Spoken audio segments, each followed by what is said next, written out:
Muy buenas tardes, queridos hermanos, bienvenidos a la reflexión, a la meditación de la Santa Palabra de Dios. ¿Verdad que sí es una gran bendición tener la Biblia, hermanos? Es una gran bendición porque toda la Escritura condensada en la Biblia es inspirada por Dios y es útil para nosotros. Muchas de nuestras malas decisiones son reenfocadas gracias a la Biblia. Si estamos cambiando en nuestra vida, si estamos saliendo de la depresión, si estamos saliendo de la angustia, si estamos saliendo de una vida distorsionada por el pecado, es gracias al conocimiento de la verdad y a que hemos creído en la verdad que es Jesús de Nazaret. Y bueno, pues hablando de la verdad, el Evangelio de Marcos es un evangelio peculiar, muy bonito, tal vez menospreciado por chiquito, tal vez nos impacta más el Evangelio de Juan por su profundidad teológica, o el Evangelio de Mateo por sus constantes referencias al Antiguo Testamento, o Lucas por su profundidad histórica, pero Marcos tiene lo suyo, Marcos es un evangelio muy rápido, muy ágil, pero conciso, profundo y con una gran cantidad de principios que abonan para conocer mejor a nuestro Señor. Estamos en la última parte de la crucifixión, Marcos capítulo 15, verso 37 al 41.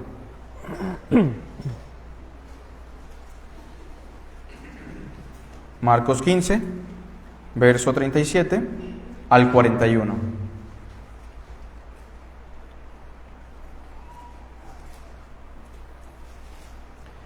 No sé si usted ha notado que todas las congregaciones, pero aludiendo a nuestra congregación, está compuesta por diferentes personas de diferentes contextos, de diferentes rangos sociales, de diferentes etnias, y aún así compartimos una misma fe.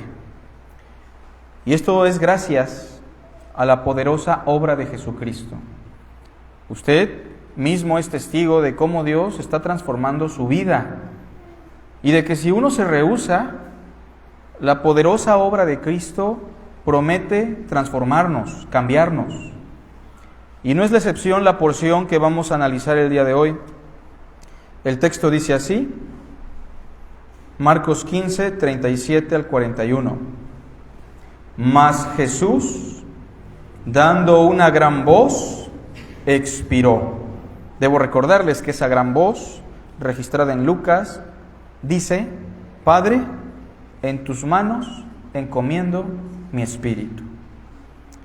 Aunado a esa frase, Cristo también clamó a gran voz, minutos atrás, Dios mío, ¿por qué me has abandonado? Y en el versículo 38, Marcos añade algo muy importante. Todos juntos. Entonces el velo del templo se rasgó en dos, de arriba abajo.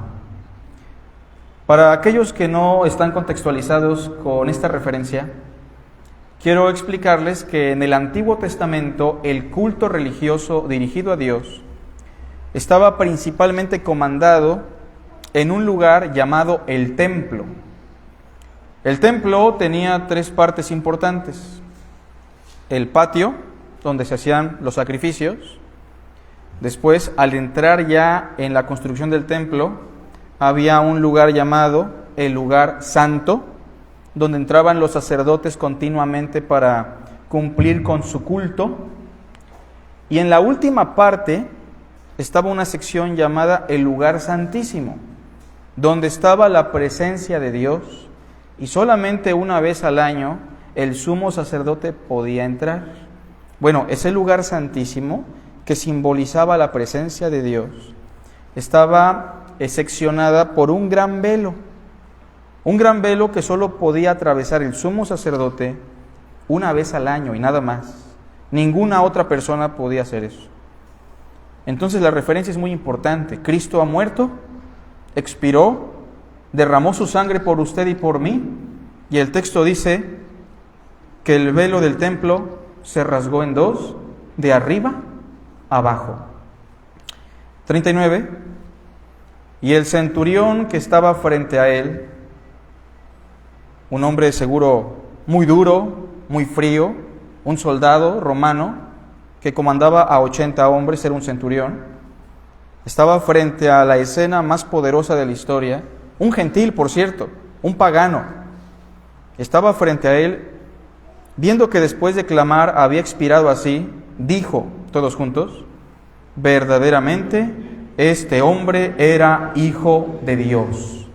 Una confesión que solo aparece en el primer versículo, Evangelio de Jesucristo, Hijo de Dios, en Marcos 1:1, que después lo confiesa un demonio, tú eres hijo del Altísimo, que por cierto Marcos no quiere registrar a ningún judío confesando esa fe para llegar a este punto clímax en el cual se comprenda que un gentil declaró a Jesús como ¿qué? Como el Hijo de Dios. Un romano, un pagano. Versículo 40. También había algunas mujeres mirando de lejos,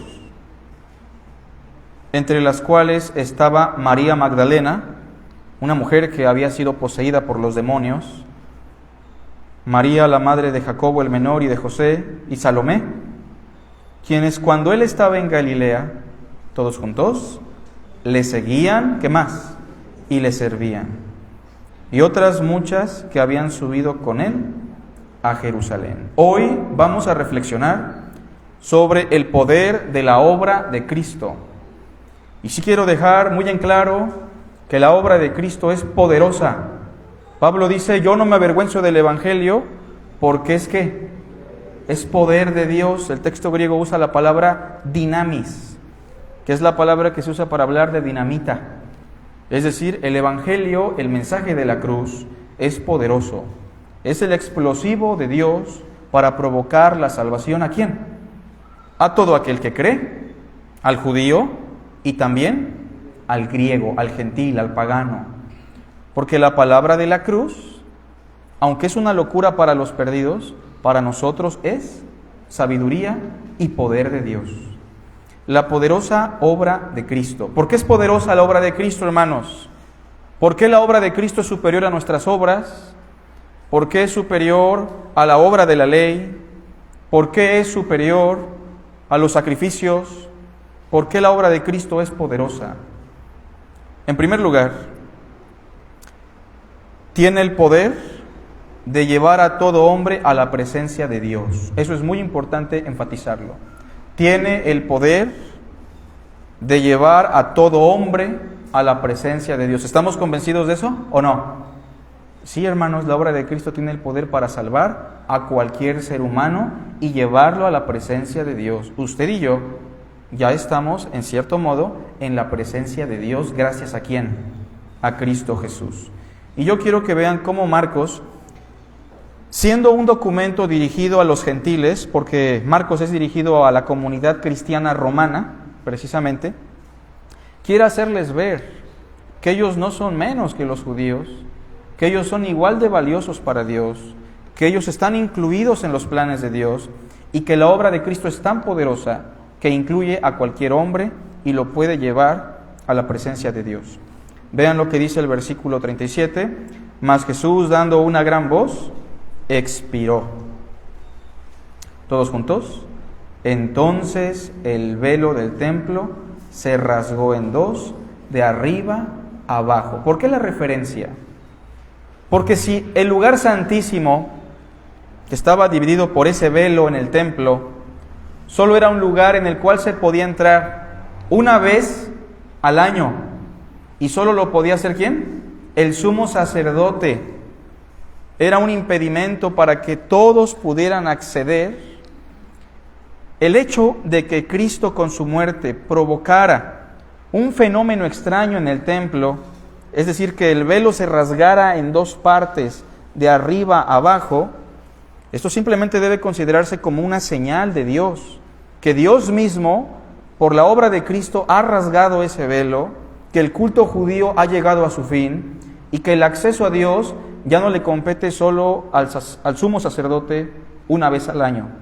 Que cualquier día, que cualquier persona, que cualquier ser humano, independientemente de su etnia, cultura, puede llegar a la presencia de Dios, puede conocer a Dios, puede gozar de lo que significa la gloria de Dios gracias a la obra de Cristo Jesús.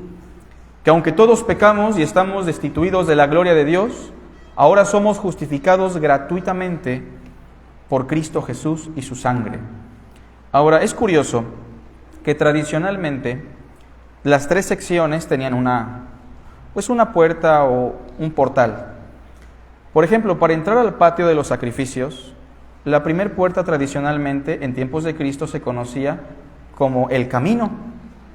La segunda puertita que daba acceso al lugar santo, tradicionalmente o vulgarmente le llamaban la verdad. Y ese velo, coloquialmente, era llamado la vida. Eso era simplemente un lenguaje tradicional entre los hebreos. Pero cuando Cristo declara, yo soy el camino y la verdad y la vida, Él está usando esa referencia para explicar que Él tiene el poder con su obra de llevar a todo hombre a la presencia de Dios. No importa si usted no es cristiano. Nosotros tampoco éramos cristianos. No importa si usted es hombre o mujer. No importa si usted ha sido muy perverso, muy cruel, un gran pecador. La obra de Cristo es poderosa y puede llevar a cualquier ser humano a la presencia de Dios. Claro, por medio de la fe. Palabra digna y fiel de ser recibida por todos. Que Cristo Jesús vino al mundo, ¿para qué? Para salvar a los pecadores, para eso vino. Él no vino a llamar a justos, sino a pecadores al arrepentimiento. Y su obra es poderosa. El mayor ejemplo es usted. El mayor ejemplo soy yo. Personas, tal vez del vulgo, sin letras, personas corrompidas, depravadas, torcidas, de lo más miserable que hemos llegado a conocer a Dios gracias a la poderosa obra de Cristo. Alguien simplemente algún día vino a mí, se me acercó, en un sillón verde me dijo, ¿sabes qué? Alguien murió por tus pecados. Si quieres hoy recibir ese regalo, solo tienes que creer en Él. Él pagó por tus pecados en la cruz, expió tu maldad y resucitó al tercer día de entre los muertos. Y yo era un jovencito, rebelde, en depresión, sin sentido en la vida, y simplemente dije, sí, yo quiero ese regalo. Yo quiero creer en el Nazareno. Yo quiero creer en el hombre que murió por mis pecados. Y cualquier ser humano puede alcanzar el perdón si accede a Cristo, porque su obra es poderosa para incluir a cualquiera. Ahora, la inclusión del capítulo, hermanos, se manifiesta por todo lo que viene del versículo 39 en adelante. La inclusión de su poderosa obra se manifiesta en lo siguiente. Punto número 2. Es poderosa. La cruz de Cristo es poderosa porque tiene el poder de producir, ¿qué? Una fe genuina en el corazón de los más alejados de Dios. Debo dejar en claro que la fe es un regalo divino. Somos responsables de creer, ¿cierto? Somos responsables de creer. Pero la fe es un regalo que proviene de parte de Dios. Por ejemplo, cuando Simón Pedro declaró, tú eres el Cristo, el Hijo del Dios viviente, ¿qué le dijo Jesús? Bienaventurado eres Simón, hijo de Jonás, porque no te lo reveló esto un ser humano, sino mi Padre que está en los cielos. Así que la fe producida en el corazón del ser humano, por muy lejano que esté a Dios, si eso pasa, es porque Dios se lo concedió. Pero ¿saben qué? Para que la fe llegue a existir en el corazón de un hombre, para que la fe que salva se dé en el corazón de un pecador, Cristo tuvo que morir, ¿sí o no? De otra manera sería imposible. Vean lo que dice, por favor, el versículo 39. Y el centurión, que ya dije era un hombre frío, calculador, un hombre insensible, el verdugo de la cruz, era el que estaba vigilando que Cristo muriera y no quedara vivo. Era un hombre que probablemente también le aplicó la tortura al Hijo de Dios. Un hombre que tal vez meneó la cabeza y se burló de él. Un soldado que despectivamente se burlaba del Cristo. al contemplar la escena más atroz y más cruel de la humanidad, él llegó a una conclusión. Y vean lo que pasó. Este centurión, que estaba frente a él, viendo que después de clamar había expirado así, y pregunto, ¿qué fue lo que produjo en él un cambio? Si ponen atención, no fue tanto ser el espectador, sino lo que escuchó de boca de Jesús. Todas las palabras de Jesús que en Semana Santa enseñamos, Padre, perdónalos porque no saben lo que hacen. El título que decía, este es Jesús el Nazareno, el Rey de los Judíos. La charla e interacción que tuvo con el malhechor. El momento en el cual Cristo dice, Dios mío, ¿por qué me has abandonado? Y sus últimas palabras, en tus manos encomiendo mi espíritu. Fueron palabras que taladraron en la mente de un hombre muy duro. Mire, si usted se cree duro, si usted se considera un pecador fuerte como una piedra y que nada lo puede atravesar, ese hombre, le aseguro, era más rudo que usted. Era más duro que cualquiera de nosotros. Era más pecador incluso tal vez que nosotros por su actividad. Y sin embargo las palabras de Cristo producen algo en su corazón. Y dice el verso 39, y el centurión que estaba frente a él, viendo que después de clamar había expirado así, dijo, todos juntos, verdaderamente, noten eso, no lo está dudando. Él está diciendo, esto es ciertísimo, esta es la verdad. Verdaderamente, este hombre era hijo de Dios. Esto le podía costar el trabajo y probablemente la vida, pero que un romano centurión de un alto rango dijera verdaderamente este hombre es hijo de Dios, ¿es algo normal? ¿Es algo común? No. Ese día pasaron cosas muy raras. Se convirtió la peor gente, la mayor escoria de la sociedad, un malhechor y un centurión, ¿o no? Y entonces la única conclusión es que la obra de Cristo, punto número 2, tiene el poder de producir una fe genuina en el corazón de los más alejados de Dios. Si usted nos visita, veo que hay visitantes, tienen 1 o 2 veces viniendo, queremos decirle que Cristo murió por usted en la cruz, que derramó su sangre, entregó su carne, sufrió la ira de Dios y el abandono eterno para que usted obtuviera el perdón de sus pecados, que toda la humanidad va camino al infierno y a la perdición, pero que Cristo se entregó por usted y que Cristo quiere que usted lo reconozca como el verdadero Hijo de Dios, como el Salvador del mundo. Y tenemos la confianza, hermanos, que si Cristo lo hizo en ese centurión, lo puede hacer también en nosotros, en cualquiera. Tiene el poder de producir una fe genuina en el corazón de los más alejados de Dios. ¿Qué nos quiere transmitir Marcos? Marcos quiere transmitirnos que Cristo es un Salvador, ¿para quién? Para todos, ¿se entiende? Que Él quiere salvar y puede salvar a todos, que Él quiere incluir a todo ser humano, que Dios no quiere la muerte del impío, que los romanos son valiosos, que el soldado es valioso, que este hombre que lo torturó es valioso para Dios. Ahora quiero que vean los incisos, porque aquí se mencionan 2 casos que son famosos. El primero, un gentil, ¿no? Ya lo dijimos, un centurión romano. Inciso B, lo que vemos también en el relato es que está presente una mujer judía, ¿sí? Una mujer, bueno, no precisamente puramente judía, pero aún formaba parte o estaba salpicada del pueblo judío. Una mujer llamada María Magdalena, ¿se acuerdan de ella? Una mujer que había estado poseída por el demonio. ¿Cuántos demonios tenía? ¿Se acuerdan? 7 demonios. Una mujer que vivía en opresión. Una mujer que vivía probablemente también en depresión. Prisionera de Satanás. Pero lo que me interesa también aquí es señalar eso, que era una mujer. Que probablemente en el fenómeno religioso las mujeres no son tan importantes. Ni en el Islam, en el judaísmo tienen un poco más de relevancia, pero regularmente la mujer no tiene un protagonismo importante en el fenómeno religioso, pero para Cristo sí. Esta mujer era valiosa, fue liberada y estaba ahí, ¿saben por qué? Porque Cristo produjo en ella una fe, la fe que salva en su corazón. Así que la obra de Cristo es poderosa porque produce la fe aún en los más alejados. En los más alejados, hermanos. Pero quiero que vean con detenimiento el versículo 40. También había algunas mujeres mirando de lejos, entre las cuales estaban María Magdalena, aquí está este personaje relevante, María, la madre de Jacobo el menor y de José, y Salomé. ¿Qué les llama la atención del verso?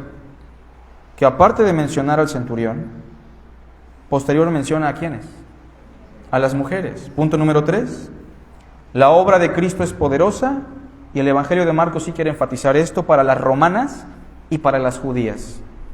¿Por qué? ¿Por qué es poderosa su obra? Porque tiene el poder de incluir en su obra ¿a quién? A las mujeres.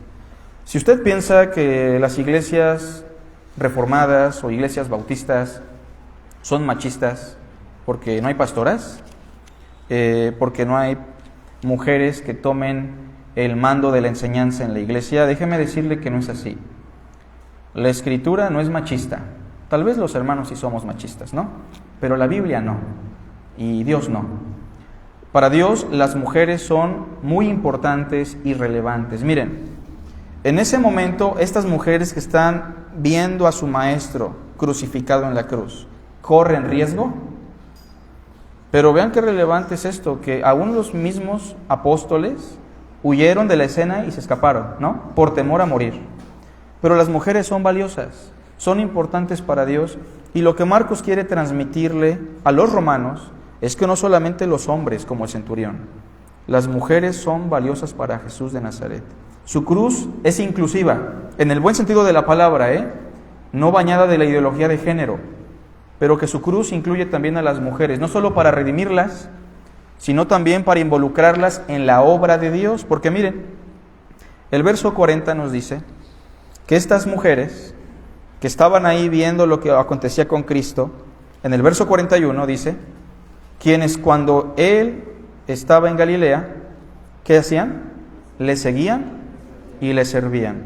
Si usted es mujer, cristiana, ha confesado a Cristo y dice, pues yo no hago mucho para Dios porque lo hace mi esposo, usted está menospreciando la obra de Cristo. Si usted piensa así, que la obra de Dios consiste en que su esposo haga la labor y que usted pasivamente simplemente esté ahí en silencio, usted está pecando en contra de Dios, porque la obra de Cristo quiere que usted participe. Y la obra de Cristo la va a impulsar a participar tarde que temprano. O si usted, hermana, ha pensado que usted no es relevante para la obra del Señor, sí lo es. El Señor quiere que usted le sirva. Pero vean, hermanas, que en el verso 41, estas mujeres tenían dos cualidades. Primero, ¿qué hacían? Le seguían y le servían. Tal vez alguien aquí dice, yo sí sigo a Cristo. Pregúntese, ¿le sirvo a Cristo? Porque muchas veces pasa eso, hermanos. Miren, hay un fenómeno extraño en el cristianismo. Hay sectores del cristianismo en donde las mujeres toman la iniciativa, el impulso, el servicio, la obra, y los varones no. Pero hay también un fenómeno contrario, donde los varones toman la iniciativa, la labor, el comando de la obra de Dios, como Dios quiere, y a veces las mujeres de Cristo, las mujeres que siguen a Cristo, viven en pasividad, muy tranquilas. Y sí es importante escuchar su palabra, hermanas, pero es importante también que les sirvamos. Ni lleguemos al punto de ser como Marta, afanada y turbada, ni lleguemos al punto solo de escuchar la Escritura y no hacer nada por el Maestro. Dios quiere que usted, hermana, sea quien sea, participe en su obra. La obra de Cristo incluye a las hermanas. Es muy importante que usted lo considere. No importa su pasado, hermana. Mire, María Magdalena era una mujer que había tenido un pasado difícil por las posesiones. La mujer samaritana, ni se diga, un pasado vergonzoso, ¿o no? Y aún así salió a la ciudad y le dijo a los hombres, he visto a un hombre que me ha dicho todo lo que yo he hecho. ¿No será este el Cristo?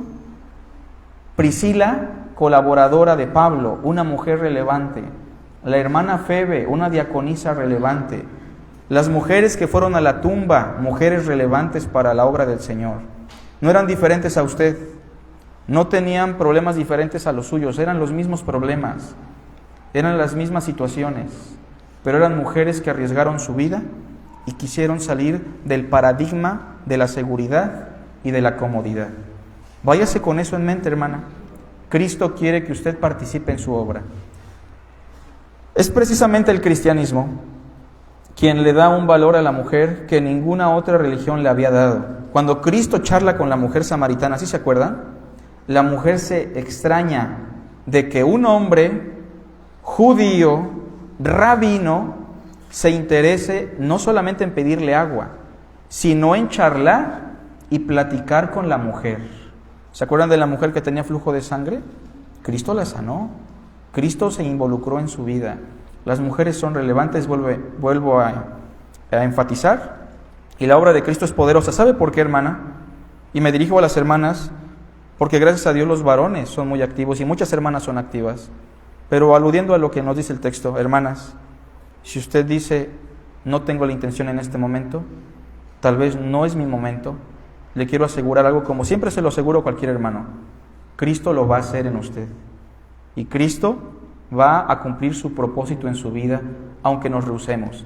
Me sedujiste, oh Señor, más fuerte fuiste que yo. ¿Se acuerdan? Eso va a pasar tarde que temprano y con todos. Así que no nos rehusemos a la obra del Señor. Estemos disponibles, estemos prestos. Punto número 4. Su obra es poderosa no solo porque nos lleva a la presencia de Dios, no solo porque puede producir la fe en el corazón de cualquier persona por muy alejada que esté de Dios, no solo es poderosa porque las mujeres también sean incluidas en su obra, es poderosa, y termino con el punto número 4, porque tiene el poder de restaurar al pecador de manera gradual. Y aquí enfatizamos lo mismo. Dios ya nos salvó, ¿sí o no? ¿Pero de qué nos salvó? Les voy a decir. Dios ya nos salvó de la pena legal que existe por nuestro pecado. Es decir, ninguna condenación hay para los que están en Cristo. Si usted muere hoy, si yo muero hoy, si ya creímos en Cristo, ¿vamos directamente a la presencia de Dios o no? Sí, porque legalmente estamos absueltos por lo que Cristo ya hizo en nosotros. Estamos justificados, en pocas palabras. Ahora, en este tiempo presente, ¿aún seguimos luchando con el pecado? ¿Sí o no? ¿Quién lucha con el pecado todos los días? Con un pensamiento, con sus ojos, con su furia, con su inmadurez, con su inestabilidad. Todos batallamos, ¿o no? Pero pregunto, ¿Dios nos está salvando en tiempo presente? ¿Saben cómo se llama eso? Santificación. Que poco a poco Dios, a través de las circunstancias, a través de todo lo que pasamos, nos conforma a la imagen de su Hijo. Todas las cosas nos ayudan a ese bien, a ser conformados a la imagen de su Hijo. Y ¿saben qué? En ese sentido, el proceso de nuestra restauración, porque la salvación es eso, la restauración de la imagen del hombre, o más bien de la imagen de Dios en el hombre, consiste en una restauración gradual. Quiero que la veamos de la siguiente manera. Cristo nos restaura, al menos en este contexto, en 3 etapas importantes. Inciso A, lo primero que es confesión, una declaración de labios que surge de nuestro corazón, que hemos confesado con nuestra boca que Jesús es el Señor y que hemos creído en nuestro corazón que Dios le levantó de los muertos. Quiero que levante la mano quien ya llegó a ese punto de creerlo y de confesarlo con su boca. Y no me refiero a la oración repetitiva, me refiero a que usted en algún punto ha dicho, no sé qué pasó en mí, pero creo que Jesús el Nazareno es el Señor. Creo que resucitó de entre los muertos. ¿Quién ha pasado por eso ya? Yo creo que todos, ¿no? ¿O la gran mayoría?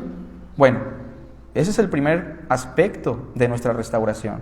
Cuando se produce la fe, cuando un fruto de labios confiesa su nombre, cuando por la fe invocamos su nombre y somos salvos. Pero vean, hermanos, que eso es lo que tenemos en el versículo 39. El centurión estaba viendo eso, no sabemos si había más gente a su alrededor, yo pienso que tenía gente a su cargo, al menos tenía 80 soldados a su cargo, tal vez no se llevó a los 80, pero tal vez 3, 4 o 5 estaban ahí con él.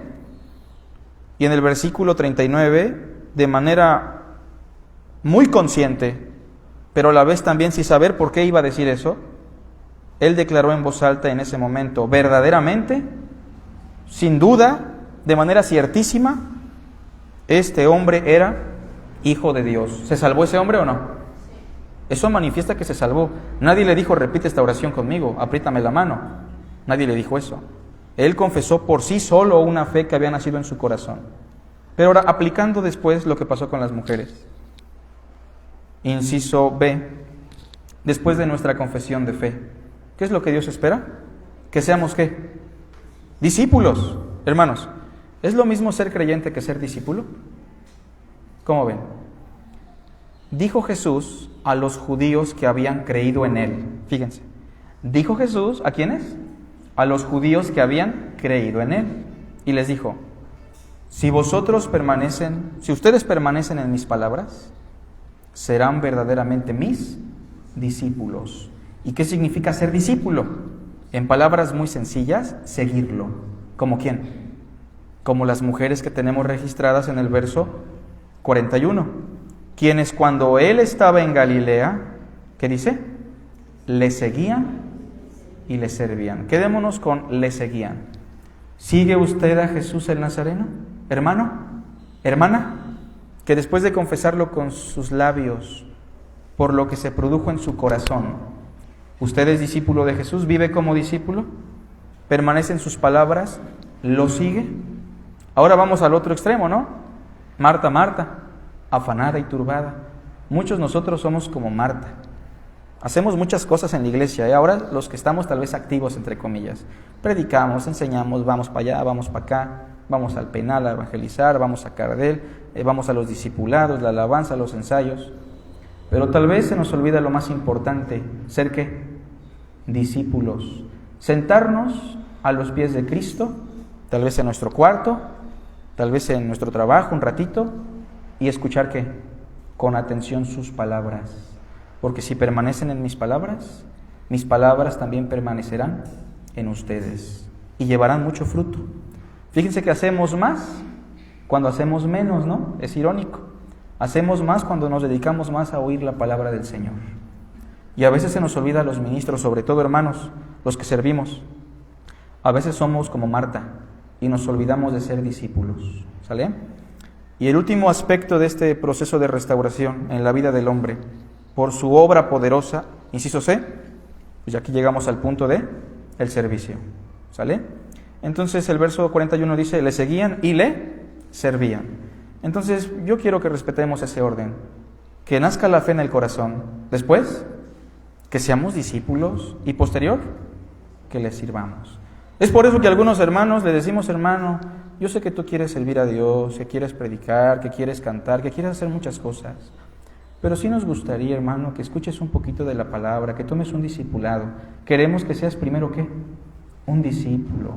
Más allá del protocolo, sí quisiéramos que pudieras escuchar la voz del Maestro, porque eso es lo que Dios quiere, ¿no?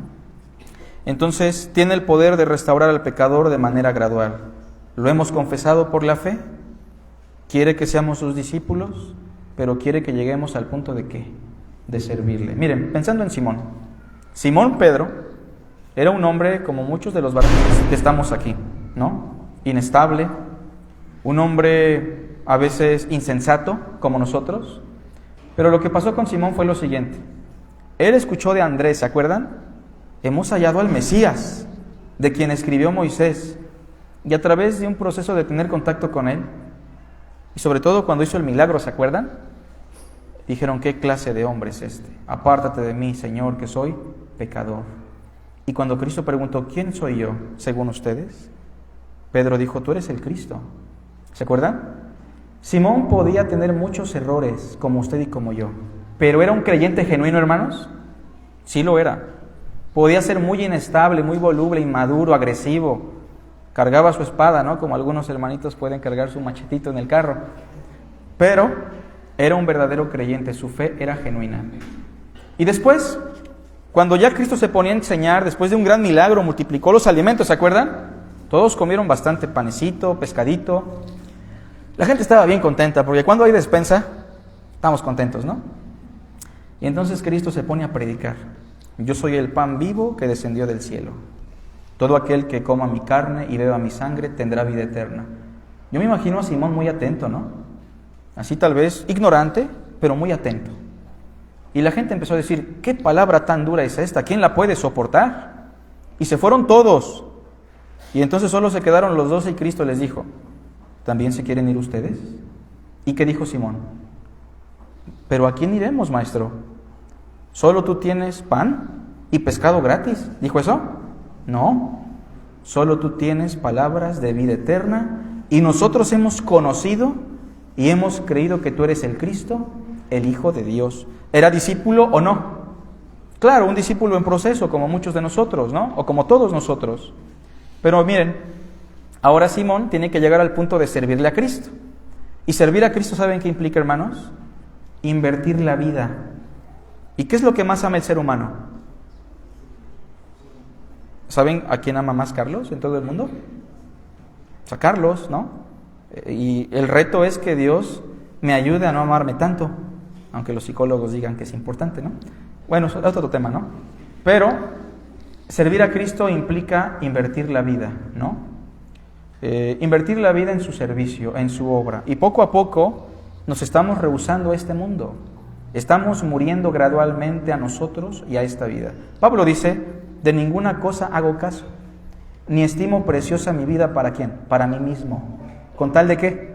De terminar mi carrera con gozo y el servicio que recibí de Cristo Jesús, de predicar de su evangelio, de la gracia de Dios. Ahora, Pedro, que ya era creyente y que ya era discípulo, que ya lo seguía, cuando se encuentra en la crisis, ¿se acuerdan de eso que ya lo vimos? Le dijo, maestro, perdóname, pero aunque todos te abandonen, yo no. ¿No te acuerdas que yo confesé la fe? ¿No te acuerdas que cuando dijiste se quieren ir yo me quedé? Yo no, maestro, yo voy a entregar mi vida por ti, te voy a servir. Ahora, su concepción de servicio, ¿cuál era? Sacar la espada y matar a los soldados, ¿no? Pero cuando falla y se da cuenta que aún no le es útil a Cristo, porque hay una etapa del cristiano, hermanos, donde sinceramente no somos muy útiles, que necesitamos aprender más y escuchar más. Cristo lo ve al final y le dice, Pedro, o le dice, Simón, hijo de Jonás, ¿agapasme? O sea, ¿me amas? Y Pedro dice, no te amo, la verdad solo te aprecio, te quiero, aunque la Reina Valera traduce mal. Al final Cristo le dice, mira, cuando eras joven, Simón, tú te ceñías, te amarrabas tu ropa y te ibas a donde tú querías. Hacías tu voluntad, ¿no? Pero acuérdate que ya eres cristiano. Acuérdate que tenemos una relación, una amistad. Pues simplemente te voy a decir algo. Más adelante, cuando ya estés más grande, otros te van a ceñir tu ropa, vas a estirar las manos y te van a llevar a donde tú no quieras. ¿Y por qué le dijo eso? El Evangelio de Juan dice, esto le dijo dándole a entender con qué muerte iba a glorificar a Dios. Pregunto, ¿terminó Simón entregando su vida en servicio por Cristo o no? Sí, lo que no entiendes ahorita lo vas a entender después, le dijo, ¿se acuerdan en el aposento? Si usted se rehúsa a servirle, pero si usted es verdadero hijo de Dios, yo le aseguro que usted lo va a considerar en algún punto y lo va a hacer. Y si no, Dios lo va a impulsar a que lo haga. Así que llevemos eso en mente. La poderosa obra de la cruz no solo tiene el poder de perdonar nuestros pecados, sino de transformarnos y hacernos personas totalmente diferentes. Moisés, quien experimentó también el poder de la cruz, 40 años como príncipe de Egipto, ¿no? Todas las comodidades, toda la riqueza, los placeres. ¿Creen ustedes que en esos 40 años Moisés tenía en mente servir a Dios? ¿No? Tal vez alguien aquí ya tenga 40 años, ¿no? Como Moisés. 40 años después, como fugitivo, en el desierto, apacentando las ovejitas, ¿no? Huyendo de sus responsabilidades, y entonces Dios llega a su vida. Y a los 80 años se convierte. ¿Qué pasó? 40 años más, ¿qué hizo? Sirviendo como profeta de Dios. Y dice Deuteronomio, no había profeta como ¿quién? Como Moisés. Dice Deuteronomio, no había hombre más manso sobre la tierra que ¿quién? Que Moisés. Y se imagina usted a un asesino convertido en el hombre más manso de toda la tierra, con quien Dios hablaba cara a cara, como si hablara con un amigo. Y es lo que Dios quiere hacer en usted también. Porque es la misma historia, ¿sale? La palabra de la cruz es poderosa. Y reitero para nuestros invitados, ¿verdad? Bueno, a mi amigo lo vi otra vez también en la segunda. Que no queremos que se vaya nada más con una visita bonita. Queremos que ustedes sepan y que crean que Jesús el Nazareno murió por sus pecados y que los quiere transformar. Que sí, como se dice coloquialmente, tiene un plan maravilloso para su vida. Pero es necesario que creamos en Él y que nos arrepintamos de nuestra maldad. Vamos a hacer una oración y estamos despedidos. Gracias, Padre Santo, por tu santa palabra. Bendícela, prospérala, Nosotros solo arrojamos la semilla, pero el poder está en la semilla, Señor. Que no vuelva vacía tu palabra. Transforma poderosamente también a este grupo de redimidos y ayúdanos a ser más como Cristo. Bendice nuestro fin de semana, nuestro descanso, nuestras actividades y permítenos estar aquí de nuevo si es tu voluntad, en el nombre de Cristo Jesús. Amén.